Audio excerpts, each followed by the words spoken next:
people ask me one thing I wish they'd know that I don't see commonly mentioned.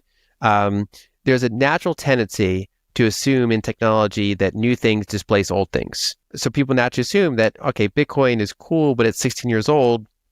Why shouldn't I assume some of these newer ones are better?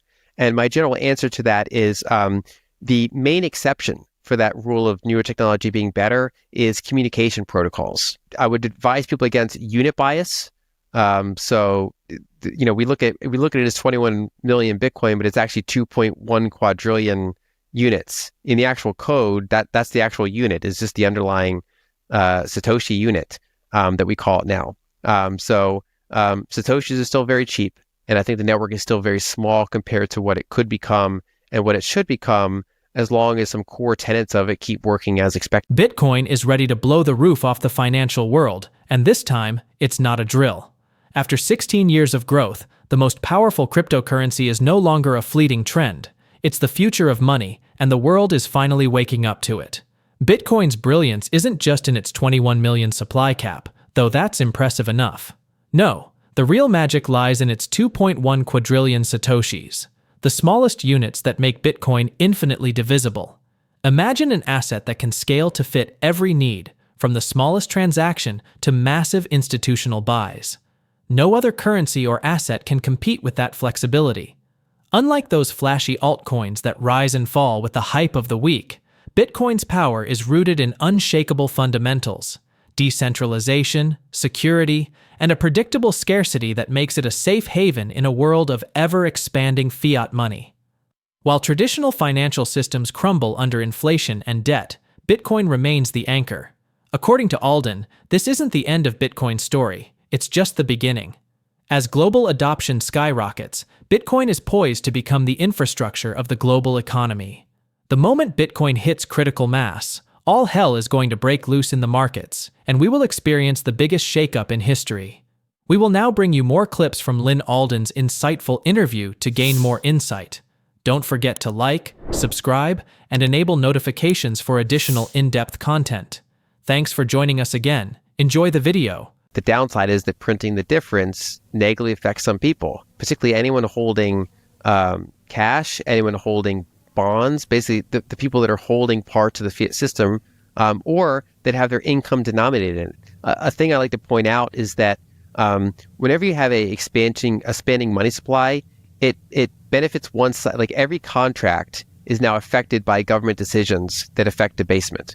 So everybody's wage, as well as different businesses, if they have kind of multi-month or multi-year supply contracts with each other at certain prices, these are fixed things. And for example, if you're an employee and you get a certain wage, and the money supply is growing every year, the burden is on the employee side to try to increase their wage every year, whereas the employer has the built-in advantage of the, kind of the status quo. And especially we talked about how there's a difference between money supply growth and CPI. So it's easier for the employer to point to CPI and say, well, maybe I'll give you that number.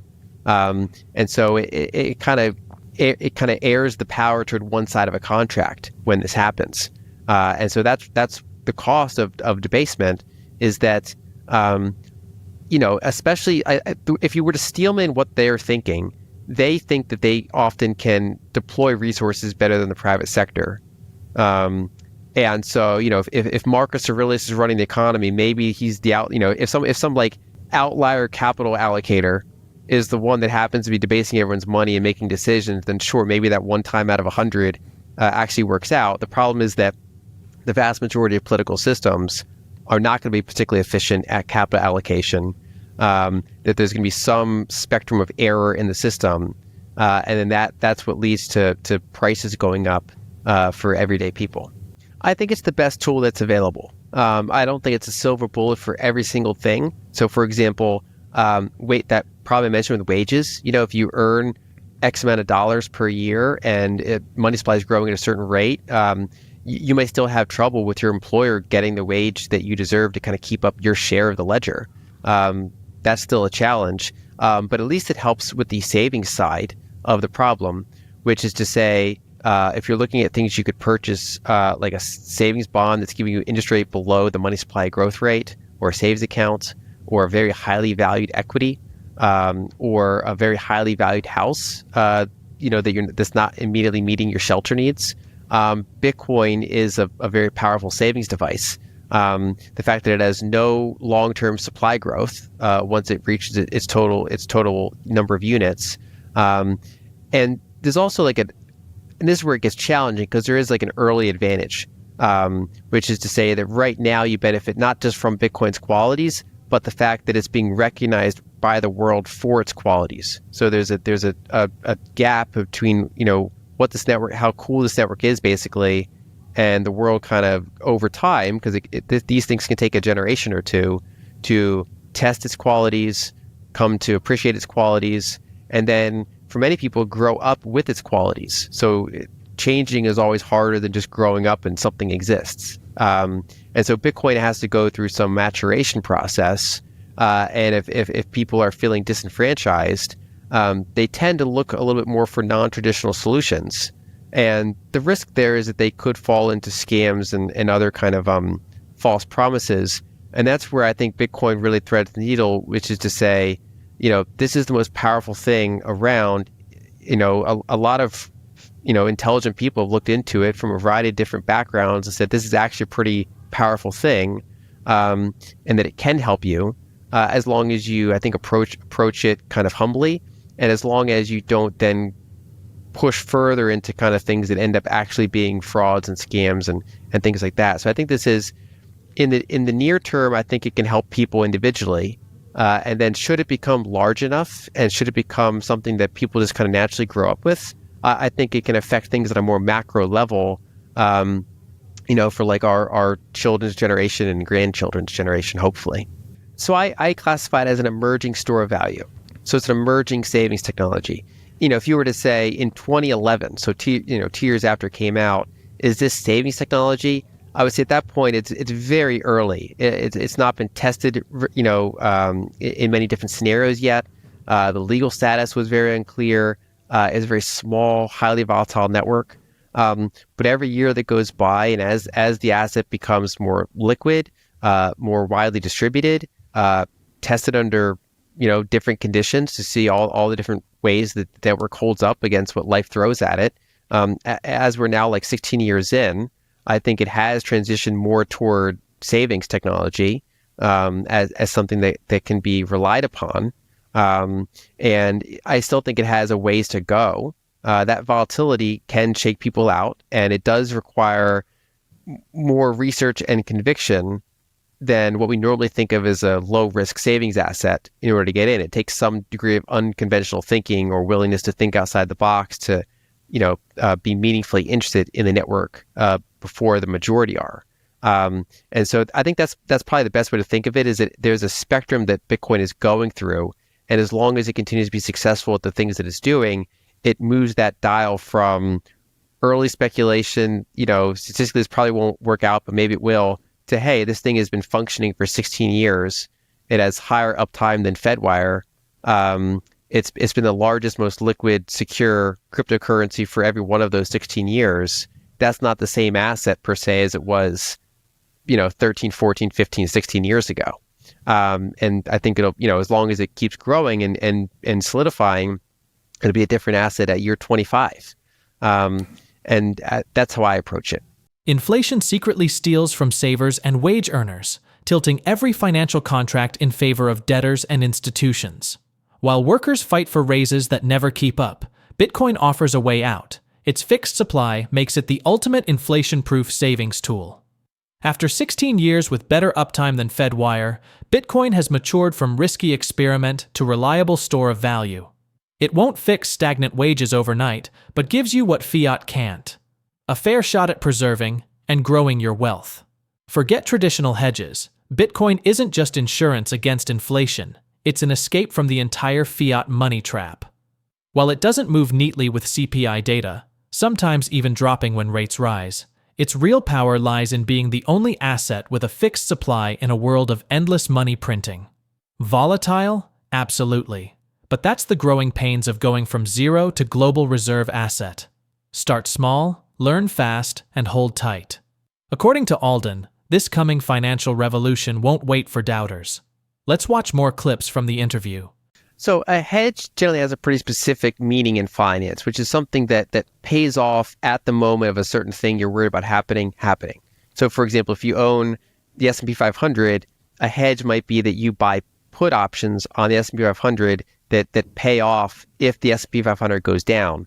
That's a very specific hedge. There are other hedges that are maybe not that specific, but there's still very high probability to pay you at the period of time of something you're concerned about happening, kind of like insurance. Bitcoin, I don't classify as a hedge per se, because there's multiple variables that go into its price. It doesn't have a very high correlation with consumer price inflation, especially because, the way that the market works, when it sees consumer price inflation coming in higher than expected, their natural reaction is to say, well, the central bank is going to have to raise interest rates then. They're going to have to try to harden their money. So maybe I should sell some of these, other types of assets, or my liabilities might be getting a little bit harder because they're going to raise interest rates. And so I wouldn't classify it as saying if you're worried about CPI inflation, this year, Bitcoin is not necessarily going to be going up and down at the right times for you. I go back to that emerging store of value thing, which is to say that there's this network. It's the best in class at what it does, and it has a fixed number of units. In contrast, all these different fiat currencies in the world, of which there's over 100, all inflating in supply at different rates, and that Bitcoin protects you from that long-term monetary debasement if you're willing and able to withstand some degree of volatility along the way, because you're also dealing with the fact that the world is gradually understanding what this asset is. Another thing I like to point out is that in order to go from worth zero to worth trillions of dollars, Bitcoin needs upward volatility. And any upward volatility is going to attract speculators and people who buy it on leverage. And eventually that can get overdone for periods of time. And then unfortunately you get downside volatility. So there's no realistic scenario where you get upside volatility that we want and that the network needs in order to get large enough, without those periods of washout and downward volatility. And that's why it can seem like a speculative asset. I also think that there are certain assets that can seem speculative if you haven't researched all the properties. So years ago, if people said, I think the big tech stocks are speculative. Well, if someone did a ton of work and said, I have a pretty sound thesis why I think that these things are going to get bigger than anyone thinks, that they're solving bigger problems than the average person seems to realize. And here's my reasoning, and I'm looking at their balance sheet and their fundamentals, and here's the price to earnings multiple I'm willing to pay. Whatever research they do, they're not really viewing it as a speculative decision unless they're leveraging it or taking on too much risk with the thesis. And Bitcoin is similarly. I think that there are a lot of people that they haven't ever sent a Bitcoin transaction. They haven't really analyzed what are the network effects involved that can differentiate it from other assets. How does mining and nodes work? How does the network work in principle? Why is it different than a different cryptocurrency? What are the trade-offs if you change any of those variables? There are a lot of people that, for a variety of good reasons, haven't done the work on that. They're too busy being a doctor or a mom or a chef or any number of things that life throws at us. They just, like, I can't tell you everything in my car how it works either, right? So there are a lot of people that just, for whatever reason, haven't done that, and some subset of them will call it a speculation, which I think is generally not the case, other than, again, at the really early stages when there was a higher probability of failure. I think there's a danger at buying too much that exceeds your conviction level or your volatility tolerance, because you're more willing to get shaken out of your position at a loss or during a big sell-off. And so I generally don't think it's right to kind of rush in more than you're comfortable with. I think initially the pretty low-hanging fruit is to get off zero. That there's a lot of right answers for how much Bitcoin you should have. But I think that if anyone who looks into it generally finds that the zero is not one of the right answers. So I think get off zero. And then there's a couple steps you can make. You can experiment with it to some extent. You could buy some from an exchange or a brokerage and then pull it into your own self-custody and try sending a transaction with amounts that you're comfortable with, given the research, with like a simple mobile wallet, and you can graduate toward more secure options for larger amounts if you decide to go that route. You could also invest some time into reading a handful of Bitcoin-related books. It's not necessarily the first thing you want to do is if you want to get them into Bitcoin. You don't necessarily shove them a 400-page Bitcoin book. But if someone, for example, watches this podcast or watches your series or is otherwise interested in the asset, I think the next step is to spend a weekend, read a couple high quality sources on it, so that you get more of the details than we can cover in a conversation like this, and then consider getting off zero. And generally, the more you learn, there's some research that shows basically the more someone is knowledgeable about Bitcoin, the larger share of the net worth it ends up being. So my general view is that if there's a time where it makes sense for you to increase your holdings substantially, I'm not the one that tells you that. You're the one that figures it out for yourself and decides that your level of understanding or comfort with the asset has increased, and therefore a larger position might be right for you. Fresh data reveals Bitcoin may be gearing up for a powerful second half 2025 rally, with U.S. exchange transfer volumes showing telltale signs of resurgence. As analyst Axel Adler Jr. notes, the U.S. versus offshore ratio, which tracks trading activity between regulated and international platforms, has reversed its January downtrend, historically signaling impending bull runs. This shift coincides with a critical technical crossover, the 90-day simple moving average piercing above the 365-day simple moving average, a reliable indicator that previously preceded BTC's explosive move from $60,000. The on-chain picture grows even brighter. Exchange reserves have plummeted to 2018 levels, just 2.43 million BTC available, while the stablecoin supply ratio, SSR, at 14.3 confirms ample dry powder remains for further buying, both factors Lyn Alden would recognize as hallmarks of Bitcoin's maturation into a scarce, institutional-grade asset. Meanwhile, Bitcoin's reclaiming of the monthly VWAP as support, unseen since January, suggests the path to $90,000 may soon clear. Yet caution remains. As Alfractal's Joan Wedson warns, the $86,000 level could become a bull trap if buyers overextend. Still, with exchange supply dwindling and technicals aligning, Bitcoin appears poised to validate its emerging store of value status. For investors, the message is clear. The next major move may not be a matter of if, but when, and how much of the limited supply they'll secure beforehand. As we wrap up, Lyn Alden calls Bitcoin an escape hatch from fiat. Do you see it replacing part of your savings? Let us know your thoughts in the comments below. Share this video and hit the like button. Thanks for watching, and don't forget to like and subscribe.